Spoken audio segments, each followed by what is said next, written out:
राजवाड इतकेच्या नराधमाला आणि भ्रष्ट पोलिसाला अटक, चिरंजीव अनिकेत सोमनाथ इतकेच्या मृत्यूला कारणीभूत ठरणाऱ्या नराधमाला अटक, भ्रष्ट अधिकाऱ्याला कारवाई, कोण म्हणतो हात द्या,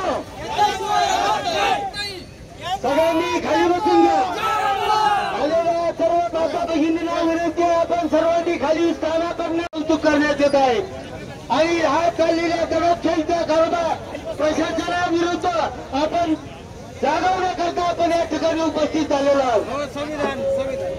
सर्व नातेवाईकांना, सर्व मित्रमंडळींना विनंती आहे, आपण त्या श्रद्धेने त्या दुःखात सहभागी होणारे आपण सगळं लाखो अनिकेत ओडिकते याच्यावर जो काही अन्याय झाला आणि त्या अन्यायाला वाचा फोडण्यासाठी आज आपण सर्वजण उपस्थित राहिलात. खरं तर आज संभाजीनगर जालन्यावरून आपल्या समाजाचे नेते दीपक भाऊ बोराडे हेही हजर राहिले. त्यांचंही समाजाच्या वतीनं मी स्वागत करतो. आणि याही पुढं ज्या वेळेस समाजावर अन्याय होईल त्यावेळेस दीपक भाऊ साथ देतील अशी अपेक्षा व्यक्त करतो. अनिकेतचा सर्व मित्रपरिवार, संपूर्ण गळलिंगाव, त्याचबरोबर कडीप, मांडवे, कुरणपूर, फत्याबाद, कोलार, पंचकृषी या ठिकाणाहून आज अनिकेतला न्याय मिळावा या एकमेव भावनेने माझ्या माता भगिनी, त्याचं कुटुंबीय, भाऊ, वडील हे सर्वजण आई उपस्थित आहेत. कधी कधी चळवळीत काम करताना या वाईट गोष्टी पाहण्याची वेळ येते आणि ती वेळ आज माझ्या या वरिष्ठ कुटुंबावर आली. त्याचं मुख्य कारण निश्चितपणे आपल्याला काहींना माहिती आहे, काहींना माहिती नाही. काही चुकीची माहिती या समाजकंटकाकडे पसरवली जाते. ठिकाणी गुन्हा घडतो आणि आपण त्या ठिकाणी संबंधित गोरक्षकाला पाठीशी घालण्यासाठी कोणते कर्म लावता. पोलीस प्रशासनाला या ठिकाणी मी पोलीस प्रशासनाला विनंती करतो की ते जे कुणी आरोपी असतील त्यांना या ठिकाणी तात्काळ अटक करा, त्यांच्यावर कायद्याची कडक कारवाई होऊ द्या. कारण हा जो भारत देश आहे हा बाबासाहेबांनी दिलेल्या संविधानावर चालतो आणि म्हणून या ठिकाणी आपले महाराष्ट्राचे नेते आदरणीय बोरुडे साहेब पण ते त्यांचे विचार मांडणार आहेत. आमचे मित्र मार्गदर्शक विजूभाऊ तमनर हे देखील या ठिकाणी मार्गदर्शन करणार आहेत.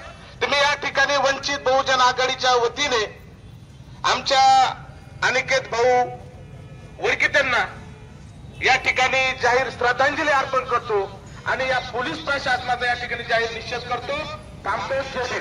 मुलाला मारहाण केलेली, त्याचा पाय फ्रॅक्चर झालेला आहे, त्याच्या अंगावर वळ उमटलेले आहेत, पाठीवर त्याच्या नातेवाईकांनी वळ पाहिलेले आहेत, परंतु पोलिसांनी पंचनाम्यामध्ये या गोष्टी मेन्शन केलेल्या नाही आहेत. दुसरी गोष्ट 28 तारखेला सकाळी अनिकेतनं या ठिकाणी या सगळ्या जाचाला कंटाळून आत्महत्या केली आणि रात्री 1 वाजेपर्यंत पोलीस प्रशासन हा गुन्हा दाखल करत नव्हतं. आमचे समाज बांधव माय मावल्या पोलीस स्टेशनला जाऊन बसल्या आणि रात्री 1 वाजेनंतर गुन्हा दाखल होतो. म्हणजे पोलिसांची नुसती दिरंगाई होत नाही तर धनगर समाजावर, एका गरीब कुटुंबावर या ठिकाणी अन्याय होतो.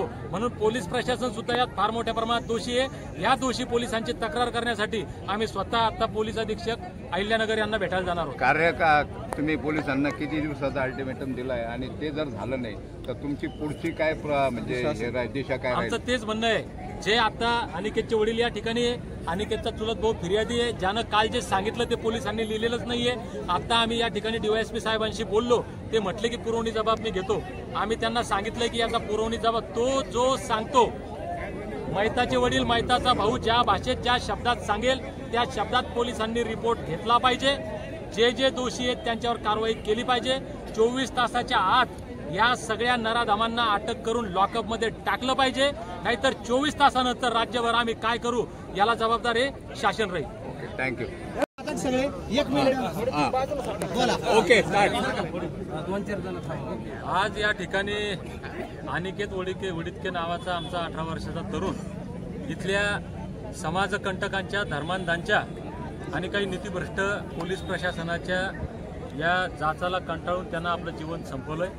लोक म्हणतात त्यांना आत्महत्या केली, पण मी म्हणतो इथल्या काही भ्रष्ट पोलिसांनी आणि या समाजकंटकांनी गोरक्षेच्या नावावर, धर्माच्या नावावर ज्यांनी एक दुकानदाऱ्या चालवल्यात, या सगळ्या नराधमांनी मिळून याचा खून केलेला आहे. त्याला न्याय मिळण्यासाठी आज मी दीपक बोराडे स्वतः जालन्याहून माझ्यासोबत आमचे सहकारी भगवानराव मात्रे यांनी टीम या ठिकाणी ज्यांनी खऱ्या अर्थानं या अहमदनगर जिल्ह्याचं नाव अहिल्यानगर करण्यासाठी एक लढा उभा केला होता, असे आमचे बांधव विजूभाऊ तमनर, की ज्यांनी खऱ्या अर्थानं या आमच्या अनिकेतला न्याय मिळवण्यासाठी एक महत्त्वाची भूमिका या ठिकाणी घेतली.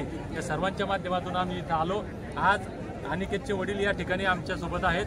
आम्ही त्यांना धीर देण्यासाठी, त्यांचं मनोबल या ठिकाणी वाढवण्यासाठी आलोय, त्यांना सांत्वन करण्यासाठी आलोय आणि त्यांना हे सांगण्यासाठी आलोय की या श्रीरामपूर तालुक्यातला, राहाता तालुक्यातला, शिर्डी तालुक्यातला, अहिल्यानगर जिल्ह्यातला धनगर समाज नाही तर संबंध महाराष्ट्रातला संपूर्ण धनगर समाज हा तुमच्या सोबत आहे, तुमच्या दुःखात सामील आहे. जोपर्यंत तुमच्या लेकराच्या हत्यारांना जेल होत नाही, त्यांना कडक शासन होत नाही, तोपर्यंत आम्ही थांबणार नाही आणि शेवटपर्यंत आम्ही तुमच्या सोबत आहोत हे सांगण्यासाठी इथं आलोय.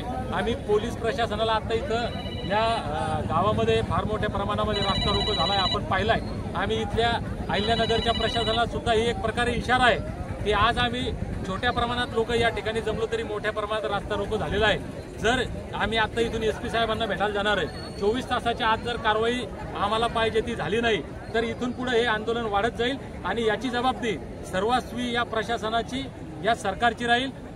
उद्या जे काही उद्रेक होतील, समाजाचा जे काही रोष रस्त्यावर येईल, त्याला आम्ही कसल्याही प्रकारचे जबाबदार राहणार नाही. आम्ही आत्ताच इशारा देतोय की 24 तासाचा अल्टिमेटम देतोय की तुम्ही पारदर्शकपणे न्याय भूमिकेतून तुमच्या जबाबदाऱ्या पार पाडा. आमच्या अनिकेतच्या या गुन्ह्यांना तात्काळ शासन करा. इथले संबंधित ठाणेदार यांची बदली करून चांगल्या अधिकाऱ्यामार्फत या सगळ्या प्रकरणाची सखोल चौकशी करा आणि आमच्या अनिकेतला न्याय द्या. नाही तर तुम्हाला महाराष्ट्रातल्या 2.5-3 कोटी धनगर समाजाच्या रोषाला बळी पडावा लागेल. ओके. आणि मला एक म्हणायचं आहे, प्रशासनाकडून किंवा पोलिसांकडून या जर काही दिरंगाई होते असं तुम्हाला